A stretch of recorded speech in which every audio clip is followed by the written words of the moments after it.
A lot of the work we've been talking about today involves some parsing between decisions that are easy to undo and those that are much harder or maybe even impossible to pull back.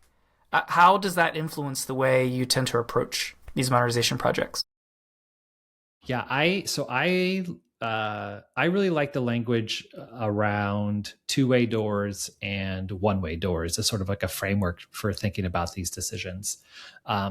Two-way doors are ones that you can essentially kind of like walk through and then walk back through if needed, right? And so those types of decisions are really, should be cheap and easy to change.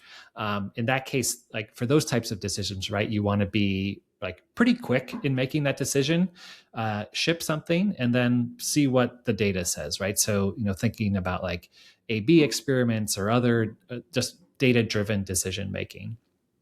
Um, I think contrasting this with one-way doors, which is, these are going to be decisions like for example, like a data model, where changing that later is going to be pretty painful and costly to the team.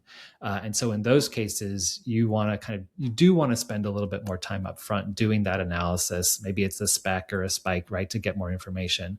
Get to that understanding and then make that decision. So the biggest sort of kind of trap in all this is just not understanding which decisions are one way or two-way doors, right? But if you can get that right, I think you can really move through these decisions like much more rapidly and much more effectively.